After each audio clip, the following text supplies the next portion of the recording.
I am hearing left and right, you cannot cook real food for less than $5 a meal. Well, we just did it with this dish. This is less than $5 a meal for stick to the ribs, meltingly tender, slow roasted, bone-in chicken thigh with a peppery lemon smoked chili sauce, roasted potatoes. This is the type of meal that disproves the idea that you can't cook inexpensive food simply. Now, the key to this is you gotta get bone-in, skin-on chicken thighs, and then just some gold potatoes. Those are the two main ingredients in this dish. Now I have my chicken thigh, roughly 2 pounds, already laid out here in the bowl. I hit it with my kind of general seasoning and marinated. I cut that step out because we already show you how to do that in the Substack, but we're gonna walk you through the process of cooking this so that you can visualize how easy it is. Now I've got about 2 pounds of gold potatoes here. All I'm gonna do is cut these into kind of quarters, roughly 1-inch thick pieces. The size doesn't necessarily matter. Like some of these potatoes are bigger than the rest. Just kind of try and cut them to an even size. Like I'll cut that one down because the reason we want them all to be roughly an even size is so that they cook at the same rate through the cooking process. I'm gonna mix the two of them together because I'm gonna season them up together before we roast them. You know, use a huge bowl if you don't necessarily wanna have to have it confined to a space that's too small to toss. But from here, I'm just gonna hit this with extra virgin olive oil, and all the amounts for this recipe are in the Substack, so make sure you click on that Substack link. Now I'll probably hit this with just a dash more smoked paprika on top, and then a bit more salt and pepper on this because we wanna season these potatoes up. Obviously, there's a lot of fat and flavor in the skin on the chicken, so we're gonna garner a ton of that in this dish. So I'll just mix these together, right? And what this step does, as opposed to just laying it out on a sheet pan, is you're actually getting some more of that chicken flavor onto these potatoes, which I think is important. And you're equalizing the flavor across the potatoes and the chicken, right? So after you've mixed this up, you're going to set the chicken kind of off to the side here, and then just start laying these potatoes out onto the sheet pan. And then you're gonna start putting your chicken just right on top of the potatoes, skin side up. The key is that we're getting so much flavor from this slow roast off the chicken, and that flavor is going to drip into these potatoes. We've got a little bit of garlic in here, we've got a little bit of lemon, and then obviously the potatoes themselves have been seasoned.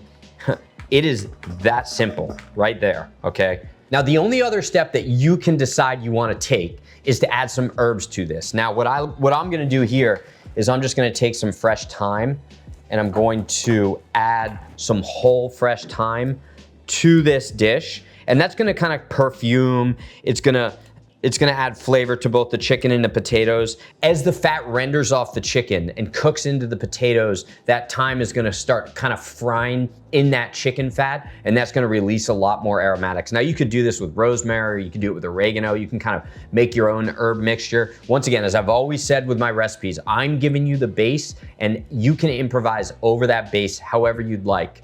Utilizing fresh herbs is a great way to add new, fresh flavors to a simple dish. Now from here, I have my oven at 425 degrees, preheated, on bake, and all I'm gonna do is throw this entire one pan into the oven, and I'm gonna bake this for 45 minutes. At the 20-minute mark, however, I will either shake up my potatoes, mix it up a little bit, or turn my pan based upon the way in which the heat is transferring in the oven. Some people have hot spots in their oven, so that's why you're turning pans around and you're making sure that the heat is evenly distributing across the one pan dish. So let's go in the oven with this.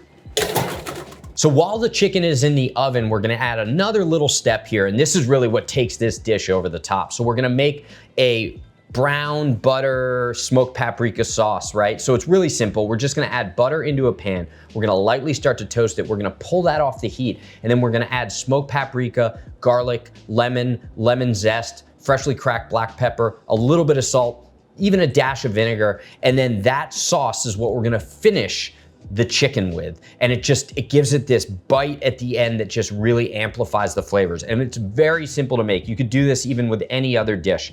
So we're gonna start with 4 tablespoons of whole butter. I'm just gonna throw this into a pretty hard bottom pot. If you're using like a cheap aluminum pot, then you wanna be really careful to make sure that it doesn't burn.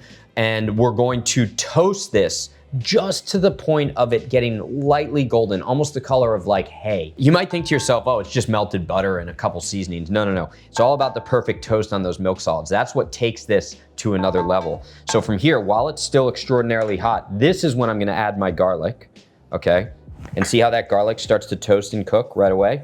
Because this butter is hot. I mean, this is like a deep fryer. Oh, look at that. And this is smell-o-vision. This is just coming up right now. It is so sweet and so nutty on the garlic. Now I'm gonna add my teaspoon of smoked paprika, okay? So we wanna toast and bloom that smoked paprika in with this butter.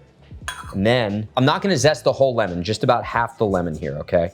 Now we're getting all the oils and the flavors from the lemon zest. We've talked about this before. Oh yeah, let that get in there and toast. That's key. So right away while it's hot, you wanna get the smoked paprika, the garlic, and the lemon zest in there because those are gonna require the heat to bloom. I'm gonna add the juice of half a lemon right in there. I'm gonna add a healthy amount of freshly cracked black pepper, so maybe a half a teaspoon to this. There we go. Oh, that's beautiful. I'll add a touch of salt. If you want, and you wanna give it another little kick, you can just do a dash of rice vinegar.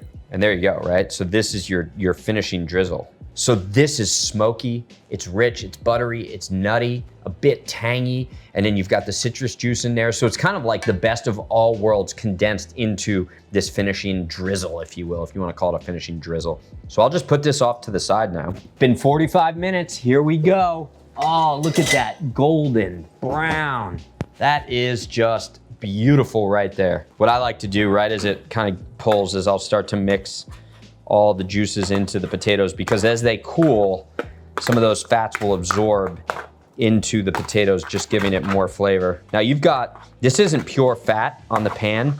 This is just also a lot of the chicken juices, almost the broth that's in here. So like I'll scrape some of this fond off the pan just to mix into the potatoes, even separate the chicken.